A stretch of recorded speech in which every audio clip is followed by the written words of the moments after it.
Yeah. Right. What about you then?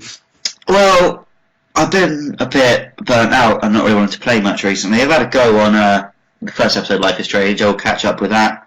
I've turned on Mario Maker a couple of times. I've got as far as putting the disc in to play Halo 4, but not gone on with it.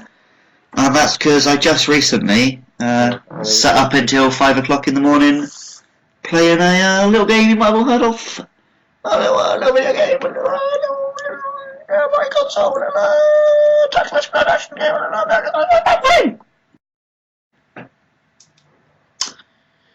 Yeah, a bit of a Metal Gear Solid. It's good, isn't it? Yeah. So, yeah, bloody good. Game of the year.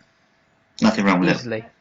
Nothing wrong with it. I disagree there. Definitely not easily the game of the year. Like, there's one or two slight problems towards the end of Chapter 2, which, if you understand what you're doing, are, not issues. Mm. So, yeah, that's been the GNamer podcast. Good night. so, okay, how do we talk about Metal Gear then? Right, yeah, if you are any way bothered about Metal Gear Solid spoilers, turn off the podcast. I might give you a timestamp for the outtakes because they're worth listening to.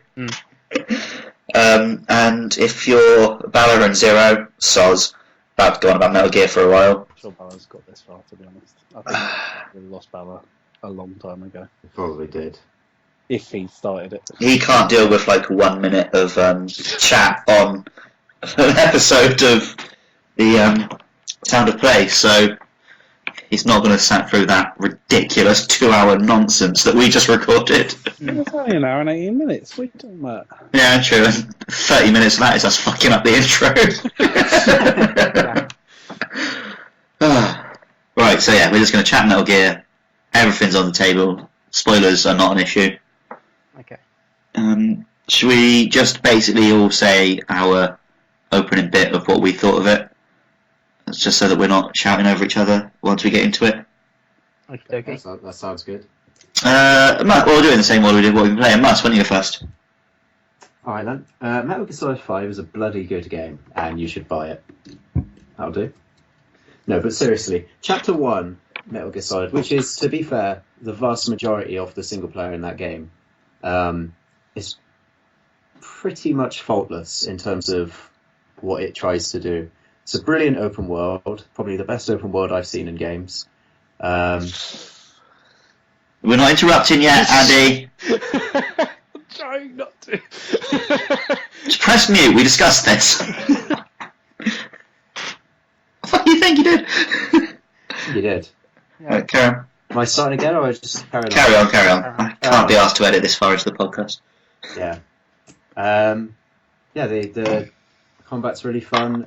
Being able to approach missions in an open way is very different from previous Metal Gear Solid games. But it has the benefit of, like, you go into each mission and every mission feels a little bit different to me. More so than just the linear way that it was done in all the previous ones. It only gets annoying for me once you get to Chapter 2, which is when someone at Konami clearly said, right, well, this game's got to be released next week, so finish it. And there's a lot of rough edges and things with extreme missions that I really don't like. I'm sure we'll get into that later on, so someone else go. Alright, Chris. I'm joking, it's Andy. I was pretending we were going to skip him. I thought you. Do I need to explain how jokes work again, Chris? Oh man, that's really confusing to anyone that hasn't heard and not understand what jokes. Oh, this is just the most in-joke riddled thing. We can't upload this. Right, okay, what do I think of Metal Gear Solid 5, The Phantom Pain? I believe it is undoubtedly the best Metal Gear Solid game. I believe it is a very good game that is ultimately flawed, and we can all have a lovely chat about why it's ultimately flawed in a bit. Christopher. I'm just gonna. No, I was joking, it's me. Oh.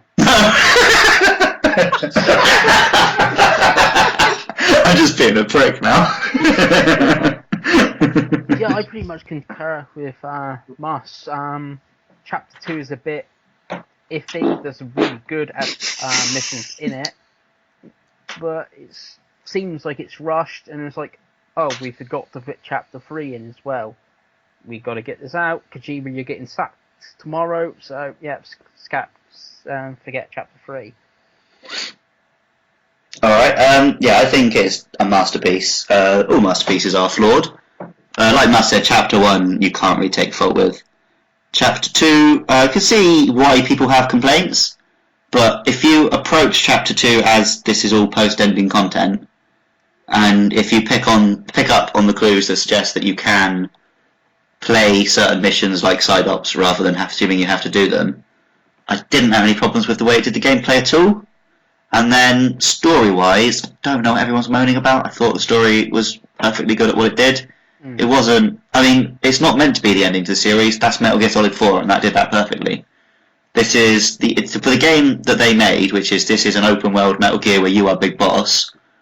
The story was a really perfect ending to that, which was you are Big Boss. You've been Big Boss all along since, Ground Zeroes. This Kojima talking directly to the player in what felt like quite a clever way, and I think that was pretty spot on.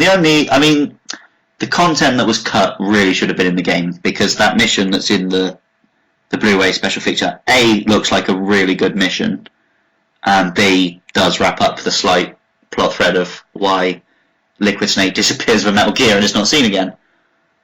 But, if you watch that YouTube video, that solves that, and then there you go. If that's not the end of the world, is it, Internet? Shut up. And what Mus was saying about it being the best open world game, yeah, I agree with that, because it's the only open world game which is full of gameplay and not just wondering about nothing. So yes, I assume Andy's about to argue with everything I just said. Sorry. Well, that's what mutant says now. Yeah, let Chris go first because he started talking. The only open world game I think that comes close to it and makes sense why it's kind of barren is Red Dead Redemption, because obviously it's the Wild West. So I've heard that comparison a lot of times actually. I've not played a lot of Red Dead, so I won't say too much. Yeah, the open world in that game is actually really bloody good. Red Dead is definitely better than GTOs. That's a fact. But yes, I agree with that. Like, I think one thing that did make Red Dead so fantastic, at least, was that it was one big world. Everything you ever do was always available. There wasn't any cut-off areas or anything at all, which obviously is something that Metal Gear does pretty well as well. But I don't know, it really felt like a believable world, a lived-in world, even though obviously it is a game. I think probably due to the whole. In fact, America would have been pretty sparse at that point anyway. There wasn't going to be billions of people just chilling there. Yeah. It did feel like the West. yeah, that's what. Yeah. And I think that brings me on to one of my biggest issues with the world of Metal Gear Solid 5. It's not a lived-in world. It's not a world. It's a sandbox. It's a lovely play area, but it's not a world. There are no people in it. There's an endless supply of Russians. There's an endless supply of African soldiers. There are no allies. There are no even in the mission where they actually go out of their way to mention the guerrillas, they're not there. Yeah, that bit did annoy me. I felt totally alone in that world, and that didn't feel like a believable world. It just felt like, oh, this is where Snake's going to go and do some sneaking and have a lovely time, which is fine. But it's not. It definitely doesn't make it the best open world as far as I'm concerned. Okay, depends on what you mean by good open world. It didn't do the things that you're talking about well, but it used the open world to do its gameplay, which I really liked. And I don't always get on that well with the other sort of open world because I find it a bit boring. So I was quite happy to just have, hey, here's loads of Metal Gear you could be doing. Do it wherever you want. That's all I really wanted from it. But I can see your point. Yeah, it's a fine world. Personally, I would have also loved an extra area. Maybe that's just me being greedy, but it feels like there was meant to be one, doesn't it? Really bored of Africa and Afghanistan by the end. I was just bored. I'd seen everything there was to see. I never stopped being unbelievably gripped, so I guess it's just a difference in how invested I was in Metal Gear, which is understandable because I fucking love Metal Gear. killed everyone in a base for the 70th time, and I did do every single side op. So maybe I also didn't do that. Yeah. But I only did the side ops after I'd finished the game to mop up. Oh yeah, since I got the ending, I haven't turned it on. Yeah, so that's the thing. Like, it's something I did afterwards. I did leave quite a bit of it, but I was just bored of seeing this pretty ugly world, and that's not a flaw with it. It's an ugly world because Afghanistan is a big sandy hole for people to fight in, according to the game. But like, it's just I just realised what I was saying there. But no, it's not the prettiest country ever, and it wasn't all that fun to exist in. It was great fun to do missions in, but it wasn't a fun world to be a part of. That could just be down to what the game is and what it's trying to be, as much as anything else. I don't know. Has anyone else got any input on the world while we're talking about the world? I mean, I liked it, but I can also see all of your complaints about it. I thought it looked brilliant, even if it was a bit grim and Oh yeah, barren. it's very good looking for. I loved all the animals in it. Oh, the animals were definitely. And I sort of liked that there wasn't just loads of bollocks to do. It was just, hey, here's a bunch of, sneaking missions for you to do, and there's a bit of a world around them, so they don't feel quite so much like game levels. And that worked for me. But I think that a lot of the side ops were bollocks. Like, I know that there is a meaningful purpose, which is something that a lot of people do comment on, but at the same time, a lot of games with side missions give you a meaningful purpose. You'll get money, you'll get like a character, you'll get support. Like in GTA, if you do some of the random stranger missions, you get someone to help you on the heists. That is meaningful. It may not have the long-lasting effect as some of the base building stuff from Metal Gear. Almost a lot of the game we're talking about somehow. But it didn't. I didn't feel like a lot of that was really all that useful, particularly after a certain mission where they decide to casually dick you by killing off a whole bunch of your staff. I felt like that was a brilliant sequence, though. It was a good idea, but at the same time, it ruined my build. I suppose the difference here is it sounds like I played the game very differently to you. Just when I play in a game, I sort of role play the character, so I didn't piss about with side ops that didn't feel important. I got on with missions when I felt like Snake would get on with the mission. I just let myself get drawn into it.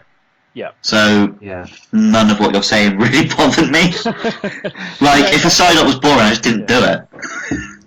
Yeah. And if a mission seemed like it was going to be dull, I just thought, oh, okay, well this time I'll try doing it this way, or I'll try having a laugh doing this. Yeah, I kind of looked at it like that as well. Because the game makes the point that you're getting offered sort of a load of missions, various missions from people all around the world to do whatever for you, that come in via Ocelot. And you can look at a lot of the side ops as just kind of junk mail, so you don't have to do them. Which is kind of how I looked at them after a while when, the main mission, particularly when the parasites were kicking off, I didn't want to do anything else but finish chapter 1 at that point. So I didn't really bother with doing all the side ups. But one of the nice things I think, especially about having such a open world that doesn't have a load of people milling about, is that if you try doing the missions in a really stealthy way, it's bloody stressful. So it's quite nice to just have a little walk, with nothing in the way. Put a cassette on, go to the next mission. I quite appreciated that personally. I don't know if anyone else found that, but that was certainly something I liked about it being a little barren. Yeah, I did quite enjoy having some time to listen to the tapes. To the point that towards the end, when I was chucking the missions through, I was kind of annoyed that I didn't have little rides on my horse to listen to tapes, so I went and listened to them in the shower on my app instead. See, whenever I listened to tapes, that was always in the main missions, which is a crazy way to do it. But I'd always just have one whacked on while I was doing that. Then, if there's any actual speech, someone can talk over it anyway, so it's not like I lost it. I did listen to it while I was cutting about, but I tend to find I'd forget to change the tape or something. which probably means I'm not getting enough out of the tapes if I'm not actually realising they're rendered properly. Get out of the game what you put in. Jeez. But I mean, like, yeah, I did listen to all the tapes like by the end anyway. But I don't know, like, it's just there's just something about just cutting around that world. Like, it really annoyed me I couldn't clear the side ops. That's something that just bothered me from just how I like to tick boxes. That why I don't get why some of them kept respawning. Is it because they just didn't want to like leave it as a finite amount? But I mean, you're not going to get the same contract again and again. So even from your perspective, why are those missions repeating? In case you need the stuff for the mother base, and you don't want the game to be annoying. You don't have to do them when they repeat. Oh no, I didn't. I ignored them, but it just pissed me Yeah. off accidentally wandering into an area which otherwise wouldn't be reacting in that way. It's only because it was set up to do a repeat side op. Like, Don't. Oh right, I see what you mean. Like when you get Prisoner Extraction 3 for the second time. Once it got to that. So bad because they generally were guys around there. It's some like the vehicle ones. Like you get in an irritating vehicle crews, which is just like where are these Russians getting this money from to give endless supplies of tanks for me to blow up / nick? Like Cold War, wasn't it? War economy. That's what it's about. they must have had an incredible amount of tanks, I'm telling you, because I stole a hell of a lot. But you're just trying to cut about, have a nice time, and then suddenly there's this massive red tank army, and you're like, well, brilliant. Because I can't actually destroy damn red things, because, you know, if you paint something red, it basically becomes immortal. But no, some of those red fucking vehicles really piss me off. GC4 fucks it right up. It doesn't. Nothing it does. blows up with things, especially red helicopters. Get good, mate.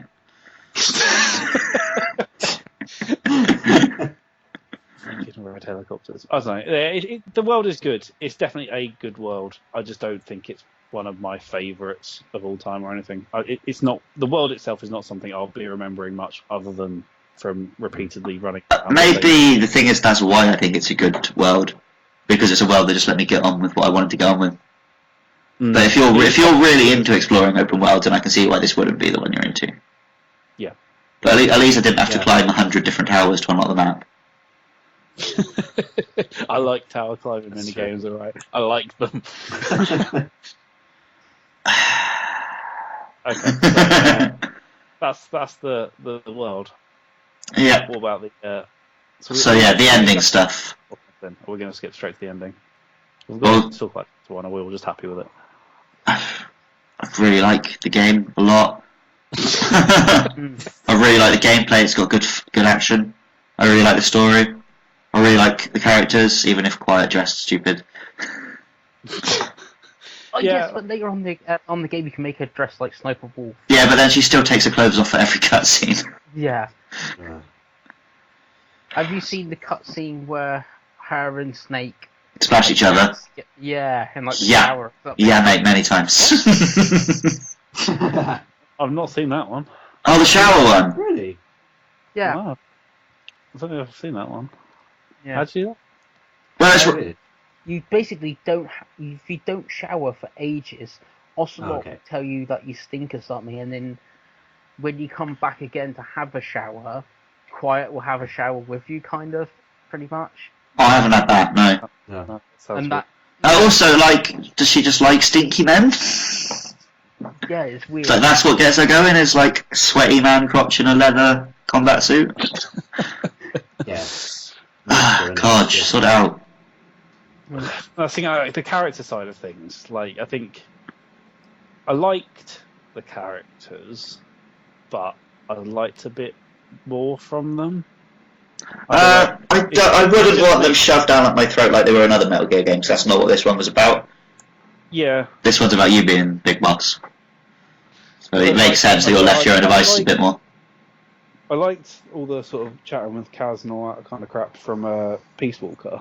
Like, I already liked some of these characters, and I really liked Quiet.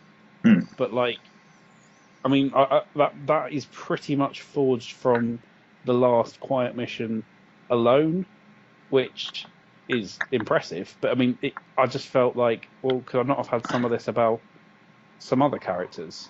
Like, I mean, maybe it's a bit silly to say maybe like D-Dog or something, but it would have been nice if I could have a couple more companion missions. Maybe that's just my love of Mass Effect showing through or something. But I really loved that quiet mission, aside from the fact that obviously she pisses off and never comes back, and I can't use her ever again ever, which really upset me. Luckily, I was after that. The only other thing I did was the final mission, so it didn't bother me. Yeah, that's the thing. I wanted to do some of the extreme missions with her, but I couldn't because I can't imagine wanting to do them extreme missions. This doesn't make sense to me.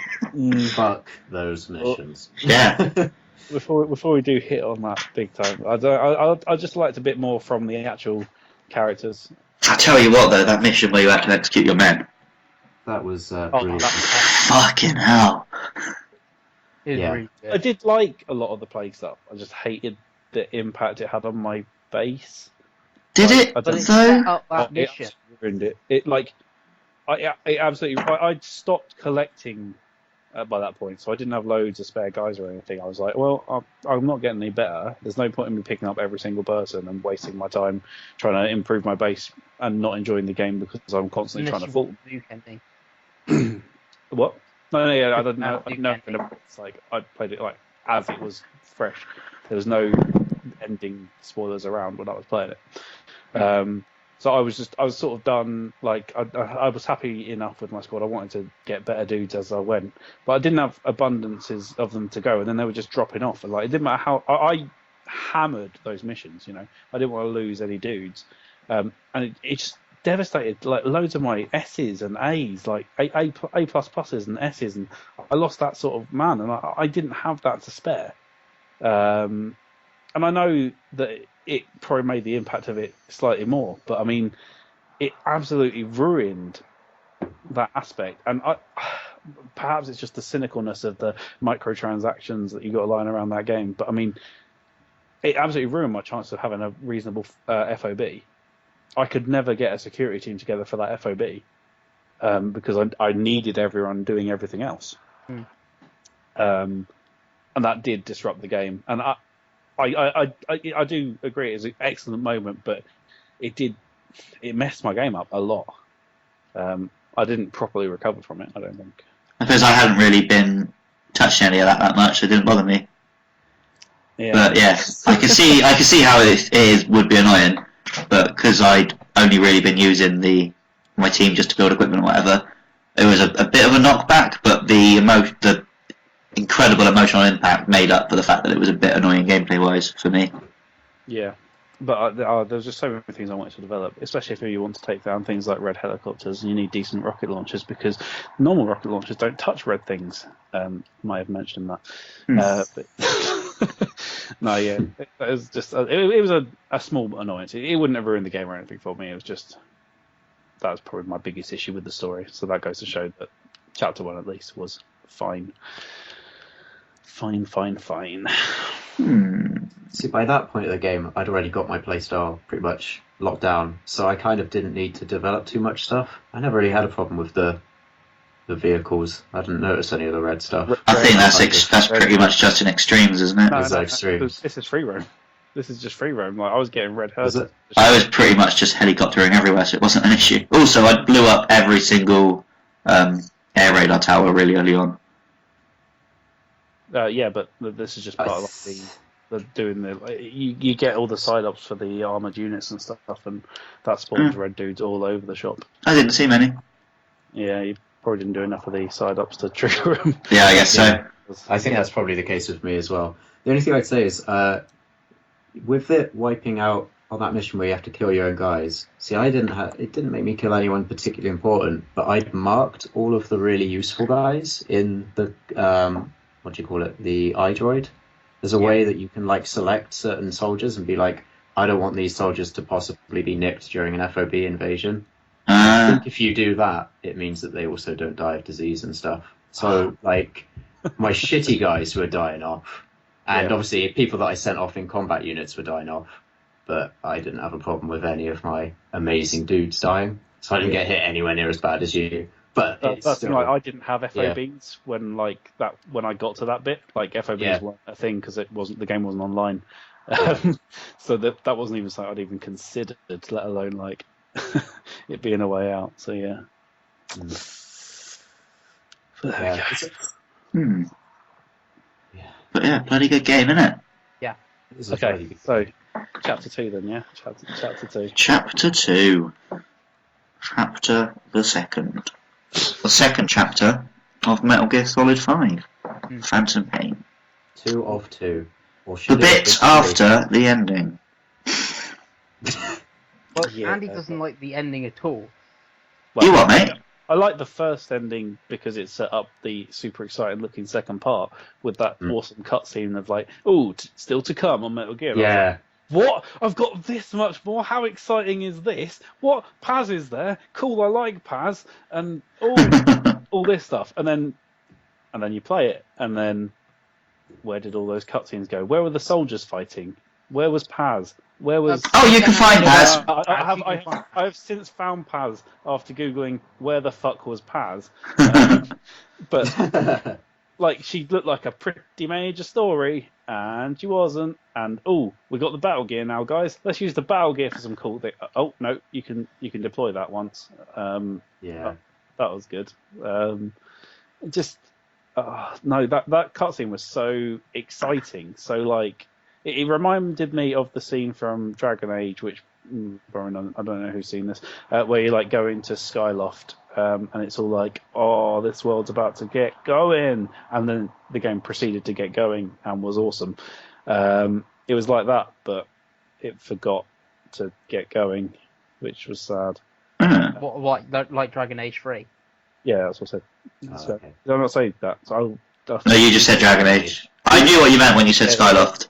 And also talked about things I don't know. But no, yeah, you got the scene where you're going on a pilgrimage to Skyloft and everything just kicks off and you're like, wow, I've got so much game to do. Is it called Skyloft? Skyhold, maybe? Yeah, because Skyloft is Skyward Sword. Skyward Sword, yep, you're right.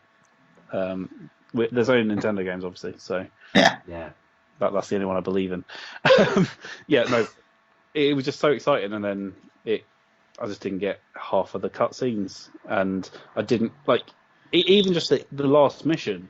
And then you got all that bit with he's got the English strain. Who's got the other ones? And I was absolutely gutted. I played that game for like 2 or 3 days without really realizing I'd finished the game, because I was like, yeah, they're definitely gonna have this bit with where you finish everything up with Eli, right? Yeah, definitely. I mean, I've had 3 endings so far, so obviously they're just doing fake endings all over the shop. I'm sure I'll know when it's finished.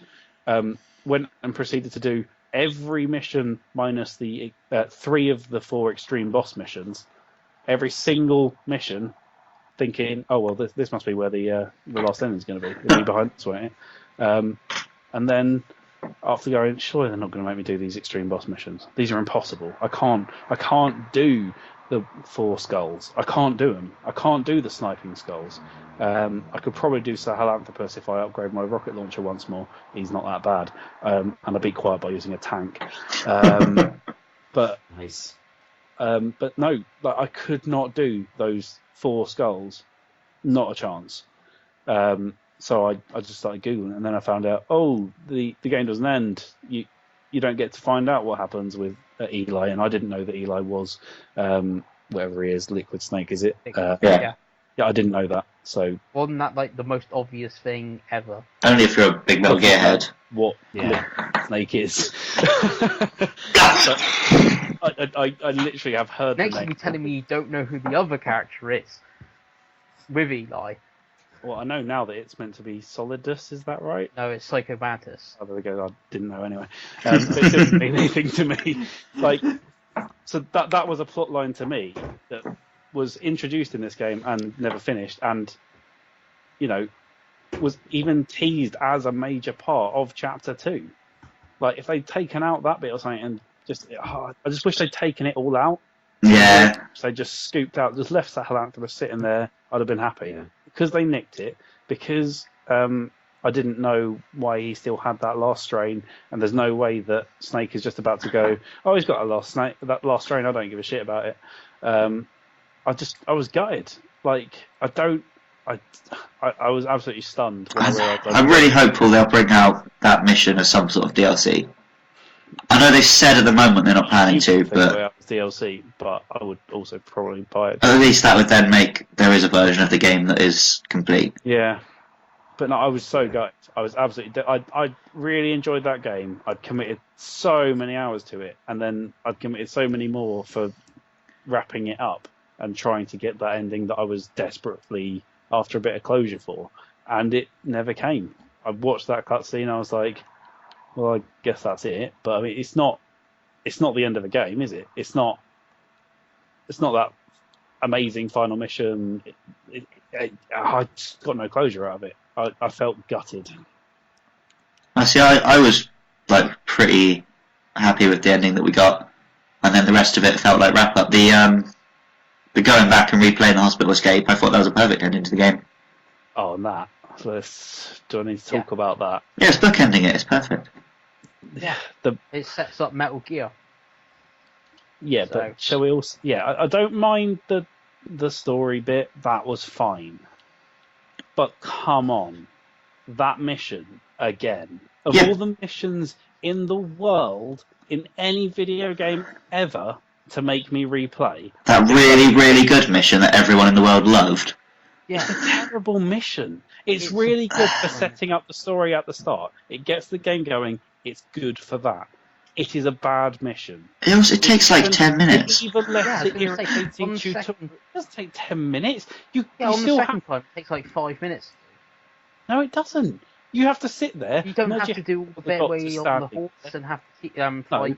you do have to sit there and nod your head Vulcan. while the doctor's there. You do have to watch Yeah, quiet but attack. it was like 200 hours of gameplay after the first time you did it, so But I think it's okay to repeat content 200 hours apart. It's the worst content to play. It was such bad gameplay. It actually left the tutorials in. I thought I'd Because that was- accidentally. Mate, what are you on about? What are you? Tutorials still pop up as part of the game. Because I know how to crouch at this point. I've just played your fucking game for 200 hours. Yeah, because you're flashing back to that bit. Oh, I just couldn't you'll play stand. that bit again. I genuinely almost quit out the mission, thinking I'd accidentally selected the tutorial again. I genuinely couldn't believe that was the last mission. Like, I was absolutely stumped. It's not a fun mission.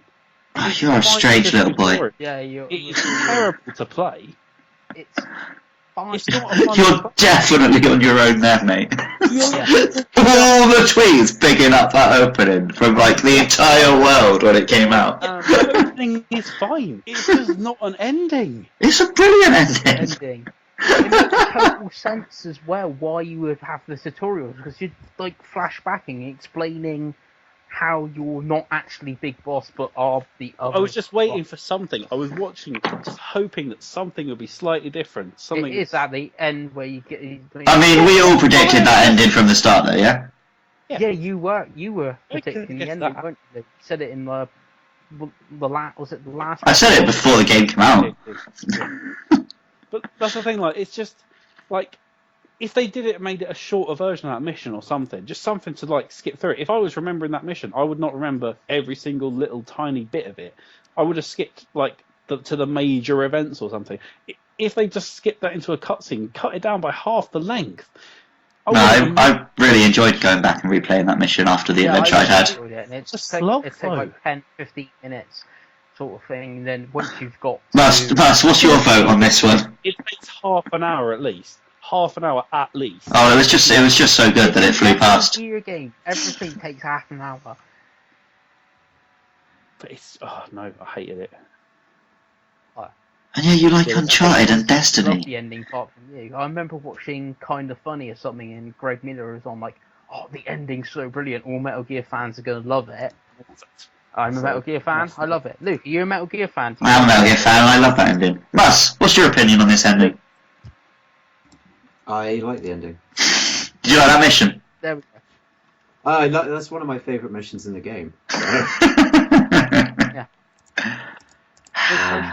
The only better mission, only two better missions is mostly quiet, and the one where you kill your guys. Those were the 3 most Metal Gear-y feeling bits. Yeah. I think my favourite mission would be the one before you fight Sahelanthropus, where you're infiltrating. Yeah, that was... Yeah, with Mission 30, I Scarface. think it is. Yeah, Yeah. that mission is my favourite. But my second favourite would probably be the first/last one, I suppose. I think... It had that patented touch of Kodge to it. Although so did the one where you're killing your own men. Those 3 missions are probably my top 3. Yeah, I mean... Emotional impact and then the gameplay of the Mission 30. I'm glad the rest of the game wasn't like that, because it meant them bits felt really, like, noticeable. That's true. I also really enjoyed all the freedom and exploring and shooting dudes. But, yeah, them 3 missions are incredible. Those 3 missions, I think, highlight what's really great about this game. It gives you the open world stuff, and there's still a touch of Kojima in there, like pulling all the strings and putting everything just so, if you know what I mean. Yeah. Like he does throughout the older Metal Gear Solid games, with the first mission/last one, mission whatever it is where you kill your own guys. Those ones really stood out. Also, when you fight big smoky guy. Flamey guy, Human Torch. Yeah. In the Devil's House. Colonel Volgan, or whatever he's not. Yeah. And you go in for the first time, and you see all the cassette tapes playing in the African guys like chests and stuff, and that bit just such a strong contrast to the open world of the rest of the game. It really stands out. So those bits are really memorable. Yeah. So I got a lot of time for them. Does anyone else think? Well, I know Mandy went up, and also I don't think Mus has played Peace Walker. But does anyone else think the Man on Fire was going to turn out to be Chico? No. I don't know what it was, but I briefly. I played Peace Walker. I can do Chico. He's one of the few characters I do know. Yeah, I thought that was going to be Chico. I was quite disappointed when it ended up just being Volgan again. I was like, oh, that's boring. Yeah, but it looks but it looks like his size and everything looks like Volgan. Oh, it's a buff dude. There's only one buff dude in the world. Yeah, it's just disappointing having the same villain again. I thought Look at his thighs, Luke. Those are powerful thighs. He's been doing his squats. Yeah, and then doesn't Miller or Ocelot say, "Oh, our old friend is back" or something? Yeah, but once they said that, I knew it was going to be Volgan. But as soon as I heard that, I was like, oh, that's a bit disappointing, and I was hoping it was going to be Chico. Just because that would have been more interesting. But there you go. What do we think of the boss fights in this game? Because a lot. There are boss fights in this game? Yeah, there we go. There's a few. I don't know. I really liked Wyatt. I don't like boss fights for the sake of boss fights, so. Quiet was good, but I thought Quiet was really good, but I liked Man on Fire, but I didn't like the fact that there didn't seem to be any alternatives. I cheated myself out of that boss fight. I used my shotgun, shot him into the lake, killed him in one shot. I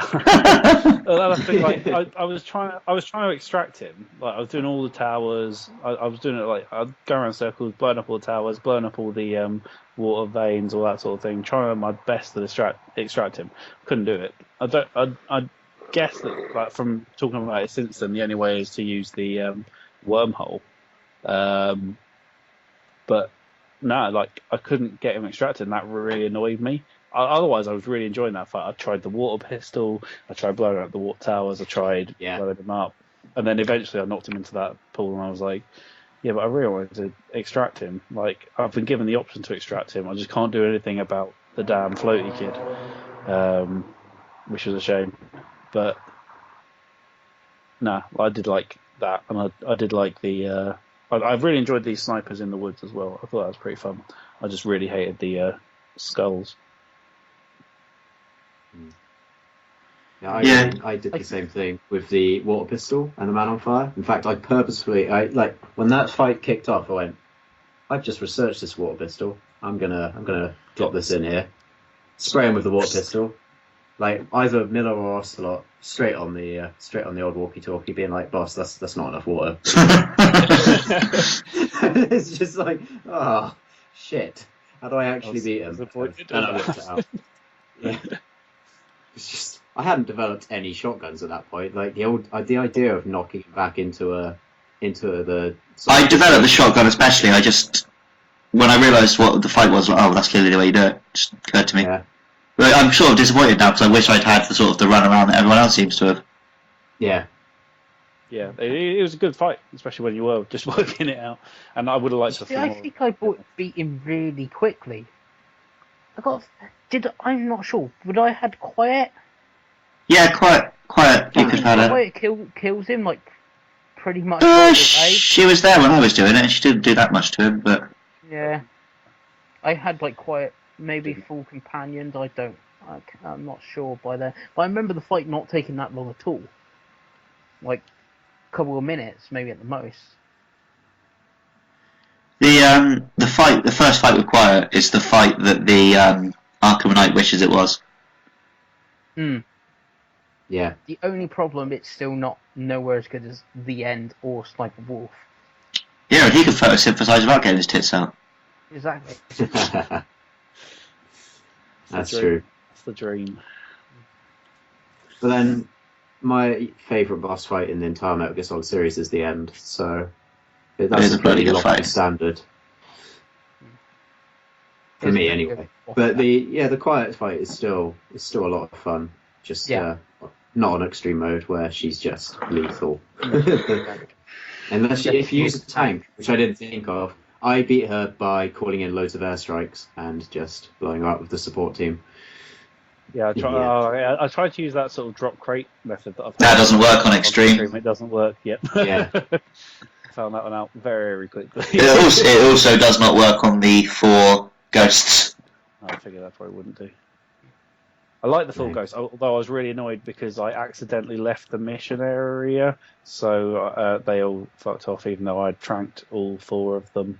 Oh, that's a bugger. No, 3 out of 4 of them. I couldn't quite find the last one, so I was going on to try it, because they had been moving progressively up.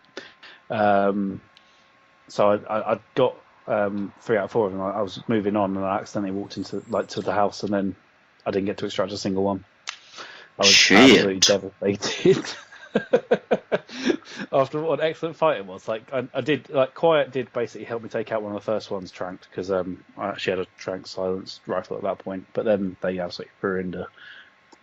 So then it was just me and them, and it was such a fun fight, and then I accidentally fucked it by walking out. I was gutted.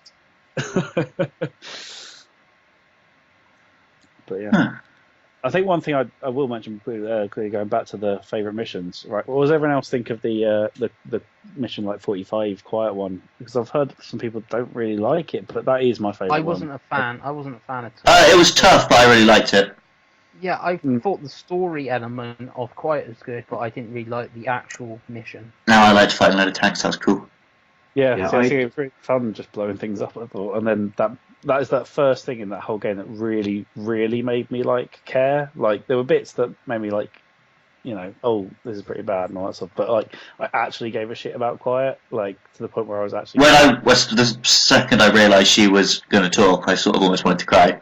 Oh yeah, it was horrible. Just watching her sort of make the decision, not knowing what to do, and then know that she had to talk. That was absolutely brilliant. That is my favourite bit of the game. Full stop. Nothing else came remotely close to that. But now you're 11 o'clock. Okay, a little to your left. Oh man, that bit really did blow me away. Yeah, all the cutscenes for all that bit was really good, but I had quite a bit of Metal Gear Solid fatigue by the time I got that far. That I just kind of was like, I don't care about this mission, which is kind of difficult. Just going to watch Luke put on the bloody videos. Because I got fed up of watching him try and do that fight for about an hour. I just put the YouTube video of the cutscene on. Yeah. But the cutscenes were really good for that bit. It's I just wish that he'd treated Quiet, the character, with the same amount of respect that he does in the sort of last few cutscenes of the game. Yeah. Throughout the rest of the game. I think Kojima should feel ashamed of his words and deeds. Yeah. Definitely the wrong way around there, isn't it? So that was just error in translation. Kojima does actually feel ashamed of his words and deeds. He was trying to apologise. He just speak the wrong way around. Bless him, it's not his first language. That's not. So, one final thing on Metal Gear Solid 5. What music does everyone's helicopter play? I never put any music on it. I went from with the Kids in America, and then I settled on the Final Countdown. I also started with Kids in America because that's quite an early one, I think. Yep. And then I had Take On Me. Probably been, but I never used the helicopter for support. I just never felt the need to. Oh no, but I was in and out of it all the time. I couldn't be asked to walk anywhere. See, I couldn't justify the GMP. I didn't give a shit. Yeah. Which is true of my real life finances. So yeah, I did try having Truth by Spandau Ballet, but it's so quiet you couldn't really hear it playing. And I like hearing my music blare out when my chopper turns up. Yeah, you need that as a strong introduction because. Yeah. By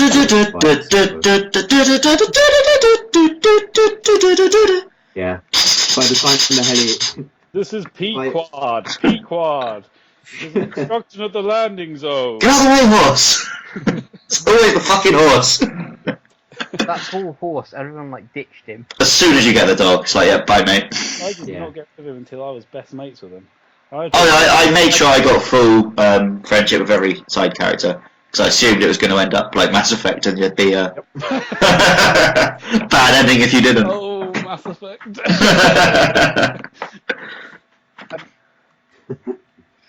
Where do we think this might not obviously apply for Andy, but the other two? Where do we think this falls to the Metal Gear series? Is it the best?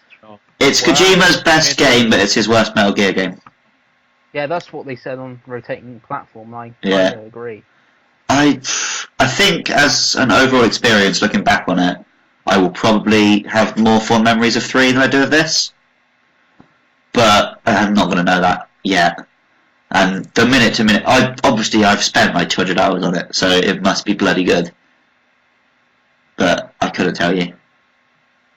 I'm afraid. Yeah, you must. I'll have to. I'll have to come back to you. I can't. It's too soon to say. Yeah, it's a difficult one. It's one that gameplay-wise, I think it is the best one, but I still don't know if I'd say it's the out-and-out best one. The Chapter 2 it started to piss me off, so and none of the others have done that to me, so that's a bad thing. That's true, even with 4. Chapter 1 was so bloody good. It's difficult. I mean, I honestly don't know, to be honest. Fair enough. What about you? Pretty much. I did really enjoy it, like you said, from gameplay perspective, but it's not really a Metal Gear sort of game. As the craziness that you normally have from them. That I still think 2, 3, and 4 are most probably better overall.